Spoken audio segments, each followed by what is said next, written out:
"Ma'am, step away from the property." The officer's voice cut through the quiet street, sharp enough to make a child drop their basketball mid-bounce. And just like that, a peaceful afternoon in a suburban American neighborhood shifted into something colder, something heavier, something that felt like it didn't belong. Not here, not in front of the very home where Angela Brooks had lived for over 12 years. Not on the same sidewalk where she had waved to neighbors, signed for packages, and watched summer barbecues stretch into golden evenings. The sun hung low, casting long shadows across neatly trimmed lawns, the air still carrying the faint scent of fresh-cut grass. But the tension that now settled over the street made everything feel distant, like the warmth had been pulled out of the moment and replaced with something uneasy, something watching. Angela stood still, her posture calm but firm, her hands visible, her expression controlled in a way that only comes from experience. The kind that teaches you when speaking might only make things worse, when silence becomes a shield, even if it feels like it's cutting into you from the inside. Officer Daniel Hayes stood a few feet away, one hand resting near his belt, the other gesturing with authority that felt louder than his words, his presence filling the space as if the badge on his chest gave him ownership over the ground beneath her feet. "I said step away," he repeated, his tone lower now, but no less commanding, and for a moment, the entire street seemed to hold its breath, windows cracked open just enough for curious eyes to watch without being seen. Neighbors frozen behind curtains, unsure whether to intervene or stay invisible. Imagine standing there, right in front of your own front door, the house keys still warm in your palm, and being told you don't belong. Imagine feeling every pair of eyes on you, not with support, but with uncertainty, with hesitation, with that quiet question no one dares to say out loud. Angela inhaled slowly, steadying herself, her voice soft but clear as she replied, "This is my home." Not defiant, not aggressive, just factual, grounded, but the words seemed to bounce off. Something in him that had already decided otherwise. Hayes let out a short breath, something between a scoff and a dismissive laugh, his gaze sweeping over her like he was searching for something that justified what he already believed, something that made this moment make sense in his mind. And when he didn't find it, his tone sharpened again.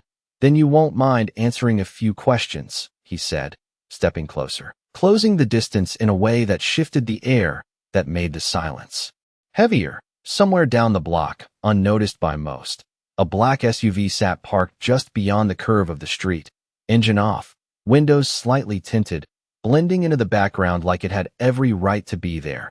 And beside it, a man stood with quiet stillness, his posture straight, his eyes fixed not just on the officer, but on everything. The way trained awareness turns a simple scene into a map of movements, intentions, possibilities.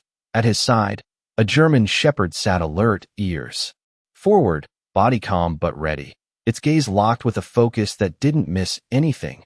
Not the officer's shifting stance, not the tightening of Angela's fingers around her keys, not the subtle shift in the atmosphere that most people would feel but never understand.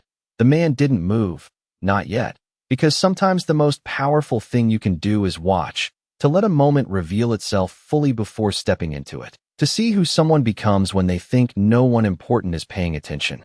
And as the officer's voice grew firmer, as the distance between authority and truth stretched thinner, the quiet presence at the end of the street remained, patient, controlled, waiting for the exact moment when silence would no longer be enough. Angela's fingers brushed against the edge of her wallet as she pulled it from her bag, slow and deliberate, every movement measured as if the air itself might misinterpret her intentions, and the quiet click of the leather folding open seemed louder than it should have been, echoing in a moment already stretched thin with tension. Officer Daniel Hayes watched closely, his eyes tracking not just her hands but the space around them. The kind of scrutiny that was less about procedure and more about control. And yet there was something else creeping into his expression now, something subtle, almost imperceptible, like doubt pressing faintly against certainty. "Go ahead," he said, though his voice did not carry the same effortless authority as before, and Angela held the identification between her fingers for a brief second before extending it toward him, not stepping forward, not closing the distance, just offering it across the invisible line that separated them. Imagine the weight of that small action, The way something as simple as handing over an identification card could feel like surrender to a system that had already decided who you were before reading your name. And yet she did it anyway. Because sometimes the path through a moment is not resistance, but precision. Hayes took the card, his gaze dropping to the printed details, and for a moment, the street felt suspended, like everything was waiting for his reaction, for the shift. That would either resolve the tension or push it further. A car passed slowly at the end of the block, its tires humming softly against the pavement. The driver glancing once before continuing on, unwilling to linger in something that did not belong to them. And still the neighbors remained behind their windows, watching, listening, measuring. Hayes exhaled through his nose as he scanned the address, the name, the expiration date, each detail confirming what she had already said, what she had stated clearly from the beginning. And yet instead of stepping back, instead of releasing the moment, he tilted his head slightly, as if searching for something else, something beyond the facts in his hand. "You live here," he said, not quite a question, not quite acceptance, more like a statement he had not expected to make. And Angela met his gaze again, her expression unchanged. "I told you," she replied, calm, steady, unshaken. And that calm did not ease the tension, it sharpened it. Because it left no room for justification, no space for him to reposition himself as anything other than what this moment was revealing. Down the street, Marcus Reed shifted his weight again, the smallest adjustment, but enough to signal a change, because the situation had crossed from uncertainty into something clearer, something that no longer needed to be watched passively. Rex rose smoothly to his feet beside him, silent, controlled, the kind of movement that carried intention without urgency. And Marcus's eyes narrowed slightly as he took in the scene one more time. The officer's stance, the distance, the way Angela held herself, the way the moment refused to resolve on its own.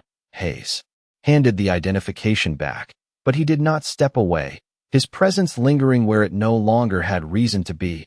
And that hesitation, that refusal to release control, was the final signal. The line not just approached but quietly erased. The breeze picked up again, stronger this time, lifting the edge of Angela's jacket, rustling the leaves overhead. And in that shifting air, something changed, not in the volume of voices, not in the visible actions, but in the balance of the moment itself. Because somewhere just beyond the center of it all, a decision had been made, and the silence that followed was no longer empty, it was waiting. The silence did not break all at once. It shifted, like a quiet current changing direction beneath still water, and Officer Daniel Hayes felt it before he understood it. That subtle loss of control that does not come from noise or resistance, but from something far more unsettling. Certainty slipping through his fingers without a clear reason why. Angela Brooks did not move, her stance unchanged, her gaze steady. But the moment no longer belonged solely to the two of them. It had widened, stretched beyond the narrow line of authority he had tried to draw. And somewhere in that widening space, Hayes hesitated, just for a fraction of a second, long enough to reveal that something inside him was recalculating. "You can head inside," he said finally, but the words did not carry the clean resolution they should have. They sounded like a decision made too late, like an attempt to close a door that had already begun to open. And Angela did not turn immediately. She did not rush to accept the dismissal, because she understood something he did not, that once a line is crossed, it does not simply disappear because someone decides it should. Imagine standing there, knowing the moment has shifted, knowing that what just happened cannot be undone by a single sentence, and still choosing how to respond, not with anger, not with fear, but with clarity. "Am I being detained?" she asked, her voice even, controlled, and the question landed differently this time, not as a challenge, but as a mirror, reflecting the situation back at him exactly as it was. Hayes opened his mouth, then paused, the answer obvious, yet somehow harder to say than it should have been. "No," he replied, but the word felt heavier than it sounded, and for the first time since he had stepped onto that sidewalk, he shifted his stance not forward, but back, a small movement, barely noticeable, yet unmistakable. Down the street, Marcus Reed began to walk, not quickly, not with urgency, but with purpose, each step measured, deliberate, the kind of movement that does not ask for attention yet commands it all the same. and Rex moved beside him in perfect sync, silent, focused, the leash loose, almost unnecessary, because the connection between them was not built on force but on understanding. The distance between observer and moment closed steadily, and as Marcus approached, the atmosphere changed in a way that could not be explained by words alone. It was in the way the air seemed to sharpen, in the way Hayes's posture adjusted instinctively, his awareness catching up to something his instincts had already recognized. Angela noticed first, not because she turned, but because she felt it, that shift in presence, that subtle grounding of the space around her. And when she finally glanced toward the approaching figure, there was no surprise in her expression, only a quiet acknowledgement, as if something that had been waiting had finally arrived. Hayes followed her gaze, his eyes landing on Marcus, taking in the calm stride, the controlled posture, the unmistakable bearing of someone who did not need to announce authority because it was already there. And for a moment, the badge on Hayes's chest felt smaller than it had seconds ago, not physically, but in the way it carried weight. Marcus stopped a few feet away, not too close, not confrontational, just present, and Rex settled beside him, alert but composed, his eyes moving between the officer and Angela with quiet precision. No one spoke at first, because sometimes the most powerful moment is the one where words are not yet needed, where presence alone begins to redraw the lines that had just been crossed. And in that silence, Hayes realized something he had not expected. This was no longer his scene to control, and whatever came next would not be decided by him alone. Marcus Reed did not raise his voice. He did not rush. He did not need to, because authority, real authority, does not arrive with noise. It arrives with certainty. And as he stood there, a few feet from Officer Daniel Hayes, the difference between them became impossible to ignore, not in rank displayed, not in volume, but in presence alone.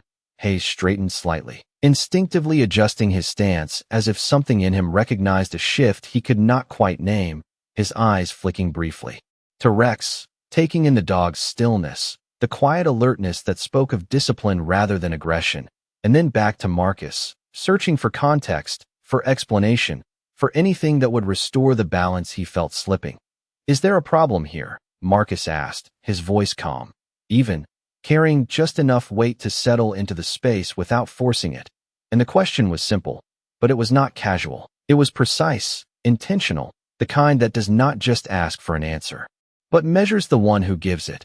Hayes hesitated, only for a second, but in moments like this, a second is enough to reveal everything.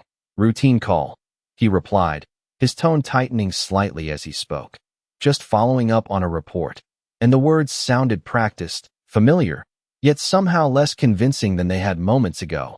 Angela remained where she was, her gaze shifting briefly to Marcus, not seeking help, not asking for intervention, but acknowledging his presence. And in that silent exchange, something unspoken passed between them, recognition not of each other, but of the moment itself, of what it had become. Imagine being in that space, where nothing has been said outright, yet everything has already changed, where the weight of a situation shifts not because of force, but because truth has quietly stepped into the room. Marcus nodded once, slow, measured, his eyes moving briefly to Angela, then back to Hayes, taking in the full picture without needing to ask more than necessary. "And what did your follow-up find?" he asked. And again, the question was simple, but it left no room to hide behind generalities, no space to retreat into vague authority. Hayes exhaled, the sound controlled but noticeable, as if he were buying himself time, recalibrating. "Nothing that requires further action," he said finally, and there it was, the admission, understated but undeniable, that the situation he had escalated no longer had ground to stand on. The street seemed to exhale with him, the tension easing just enough for movement to return to the edges, a curtain shifting in a window, a door creaking slightly open as someone leaned forward to see more clearly. And yet the center of it all remained still, because the moment was not over, not yet. Marcus took one small step closer, not enough to invade space, just enough to make his presence unmistakable, and Rex adjusted with him, seamless, controlled, the quiet synchronization of training that does not need commands spoken aloud. "Then I would suggest," Marcus continued, his tone unchanged, that we let her get back to her evening. And the words were not a command, not officially, but they carried the kind of finality that did not invite argument. Hayes nodded, once, short, the movement almost automatic, as if something deeper than conscious thought had already made the decision for him. And for the first time since this began, he stepped back fully, creating space where before he had taken it, returning something that should never have been removed. Angela did not move immediately, not out of hesitation, but out of awareness, because she understood that moments like this do not end with a single step backward. They end when the truth of them settles, when the imbalance corrects itself fully. And as she finally turned toward her front door, the keys still in her hand, the weight of the moment followed her, not as fear, but as something else, something quieter, something steadier. Behind her, Hayes lingered for just a second longer before turning away, his posture different now, less certain, more contained, and Marcus remained where he was, watching, not out of suspicion, but out of completion, because until the moment fully closed, his role in it was not finished. And in the fading light of that suburban street, with the sun dipping lower and the shadows stretching longer, one thing had become clear: authority may speak first, but it is truth that decides how the story ends. The front door clicked softly as Angela Brooks stepped inside, the sound barely audible, yet carrying a quiet sense of closure, like a line gently drawn beneath a moment that had tried to stretch beyond its place. And for a brief second, the street held still again, not in tension this time, but in reflection, as if everything that had just unfolded was settling into memory. Outside, Officer Daniel Hayes remained near the curb, his posture no longer rigid, his stance no longer claiming space, but something in between, something uncertain, as if he was still standing inside a moment that had already moved on without him. And he glanced once more toward the house, not with authority, not with suspicion, but with something quieter, something closer to realization, though he would not name it that. Marcus Reed did not move immediately either, his gaze steady, not fixed on Hayes, but aware of him, the kind of awareness that does not fade just because the situation appears resolved. And beside him, Rex eased his stance, the tension in his frame softening just enough to signal that the moment of readiness had passed, though not completely, because training does not disappear, it adapts. A car door shut somewhere down the block, the sound crisp in the cooling air, and a distant voice called out. Normal life beginning to return in small, hesitant pieces, like a rhythm trying to find itself again after being interrupted. Hayes cleared his throat, a small, almost involuntary sound. And for a moment, it seemed like he might say something, like there were words forming that had not been there before, but they did not come, because sometimes the weight of a moment is not in what is said, but in what cannot be said anymore. Imagine standing in that silence, knowing that the version of events you walked into no longer exists, that something has shifted in a way you cannot undo, and that the only thing left is to walk away with whatever understanding you are willing to carry. Have a good evening, Hayes said. Finally, the phrase simple, routine, yet different now, stripped of the authority it had carried earlier, and Marcus gave a slight nod in return, not as acknowledgement of the words, but of the moment itself, of its ending, of its lesson. Hayes turned then, heading back toward his patrol car, his steps measured but lacking the certainty they once had. And as he opened the door, he paused briefly, his hand resting on the frame, his gaze unfocused for just a second, as if replaying what had just happened, searching for where it had changed, where it had slipped from his control. The engine started with a low hum, and as the vehicle pulled away, the sound faded quickly, leaving the street quieter than before, not empty, but calmer, like something had been corrected, not loudly, not dramatically, but undeniably. Marcus remained where he was for a few seconds longer, his eyes lifting briefly to the house where Angela had disappeared inside, not intruding, not checking, just confirming in his own way that the moment had fully resolved. And then he turned, the movement smooth, controlled, as Rex followed at his side, their silhouettes blending back into the ordinary rhythm of the neighborhood. The black SUV stood where it had always been, unremarkable, almost invisible, and as Marcus reached it, he placed a hand lightly against the roof for a brief second, a quiet gesture, grounding, before opening the door. And as he and Rex settled inside, The street returned to what it had been before, children's laughter slowly rising again, doors closing, conversations resuming. But something had changed beneath it all, something subtle yet lasting. Because sometimes, the most important shifts do not come with noise or confrontation. They come in moments like this, where power is tested, truth stands its ground, and without a single raised voice, the balance is quietly restored, leaving behind a reminder that even when no one seems to be watching, someone always is, and when it matters most, that presence is enough. The street returned to its rhythm, but not completely, because some moments leave a quiet imprint that lingers beneath the surface. And inside her home, Angela Brooks stood just beyond the door, her hand still resting lightly against the wood, as if she could feel the echo of what had just happened pressing through it, not as fear, but as something more complicated, something that sits between relief and reflection.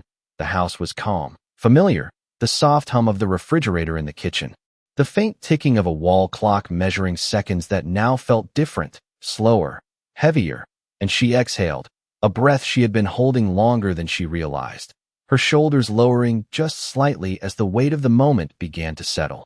Imagine stepping back into your own space after being made to feel like you did not belong in it. Imagine the quiet that follows, not empty, but full of everything that just occurred, every word, every glance, every unspoken assumption that tried to define you without your permission. Angela moved further inside, placing her keys on the small table by the door, the familiar sound grounding her, reminding her of something steady, something that had not changed, and yet she knew that outside, something had shifted, not just for her, but for the space itself. Down the street, the black SUV pulled away smoothly, blending into the normal flow of traffic. Marcus Reed and Rex disappearing as quietly as they had arrived, their presence never announced, never explained, and yet undeniable in its impact. Because sometimes the most powerful interventions are the ones that leave no trace except the outcome. Marcus drove in silence, his focus forward, but his mind still tracking the moment, reviewing it not emotionally, but with the clarity of someone trained to observe, to understand, to recognize patterns that others overlook. And beside him, Rex rested calmly, his alert posture easing into something more relaxed, though his awareness never fully fading. Neither of them needed to speak, because what had happened did not require discussion. It required acknowledgement, a silent agreement that the line had been crossed and then restored, not by force, but by presence. Back on the street, life continued. A neighbor stepping outside to check the mail, a child's laughter rising again as the basketball found its rhythm against the pavement. But there was a subtle difference now, a quiet awareness that had not been there before, as if the street itself had witnessed something it would not forget. Officer Daniel Hayes drove with both hands on the wheel, his eyes fixed ahead, but his thoughts were not as steady, replaying the encounter in fragments, the calm voice, the steady gaze. The moment his authority had shifted without warning, and for the first time in a long time, there was no immediate explanation to settle his mind, no easy conclusion to restore his certainty, only the lingering question of what had just happened and why it had felt different from anything before. Imagine carrying that with you. The realization that control is not always what it seems, that sometimes it can be taken without confrontation, without resistance, simply by the presence of something stronger, something quieter, something that does not need to prove itself. Angela walked into her living room, the fading sunlight casting soft shadows across the floor, and she paused for a moment, looking out through the window at the same street that had just moments ago felt unfamiliar, and now, slowly, was becoming hers again, not because anything had changed physically, but because something deeper had been reaffirmed. She did not smile, she did not celebrate, she simply stood there, grounded, composed, her presence steady. Because dignity does not need applause, it does not need recognition. It simply exists, even when tested, even when challenged. And as the evening settled in and the light dimmed, one truth remained, quiet but unshakable. That power may step into a moment uninvited, but it does not decide how that moment ends, not when someone is willing to stand still and let the truth speak for itself. Morning did not arrive with drama. It arrived quietly, the way truth often does after a night of reflection. and as the first light stretched across the neighborhood, Angela Brooks stood by her kitchen window, a cup of coffee warming her hands, her gaze resting on the same street that had tested her the day before, now calm, almost indifferent, as if nothing had happened, and yet she knew better, because moments like that do not disappear. They settle into the fabric of a place, into the memory of those who witnessed them, into the quiet awareness that something had shifted. Imagine waking up knowing that yesterday you were questioned in your own space, and today that same space looks back at you unchanged, asking nothing, offering no explanation, just existing as it always has, and still, you carry the understanding that it means something different now. Outside, a few neighbors move through their routines, a man walking his dog, a woman retrieving the morning paper, their glances brief but not entirely empty. Because even when words are not exchanged, recognition can still pass between people, subtle, unspoken, but real. Across town, Officer Daniel Hayes sat in his patrol car, parked near a quiet intersection, the engine idling softly. And for once, he was not scanning the streets with the same automatic certainty. His attention turned inward, replaying the moment again, not with defensiveness, but with a growing clarity that he could not ignore. The calm voice, the steady refusal to be displaced, the presence that had stepped in without force and yet changed everything. He leaned back slightly, exhaling as he looked through the windshield, the morning light reflecting off the dashboard, and for a moment he allowed himself to sit with the discomfort, not pushing it away, not justifying it, but acknowledging it, because sometimes the first step toward understanding is simply not looking away, miles away. Marcus Reed moved through a training field, the early air crisp, the ground firm beneath his boots, Rex at his side, alert and responsive, their movements precise, controlled, a routine built on discipline and trust. And yet even here, in a space defined by structure, the memory of the previous day remained, not as a burden, but as a reminder of why awareness matters, why presence is sometimes the only thing standing between escalation and resolution. He did not speak about it, did not need to, because moments like that are not lessons you announce. They are lessons you carry, quietly, steadily, shaping how you move forward. Back in her home, Angela set her cup down and reached for her bag, preparing to step into another day, not as someone changed by fear, but as someone grounded by truth, her movements calm, deliberate, the same quiet strength that had carried her through the moment before now guiding her into what came next. She paused briefly at the door, her hand resting on the handle, and for a second, the memory of the previous afternoon flickered, not overwhelming, not defining, just present, a reminder of what had been faced and what had been held. Imagine that pause, that single breath where you choose how to carry what happened, whether to let it weigh you down or to let it anchor you in something stronger, something clearer. Angela opened the door and stepped outside, the morning air cool against her skin, the street stretching out before her, familiar once again, not because it had changed, but because she had reclaimed her place within it without ever having to fight for it loudly.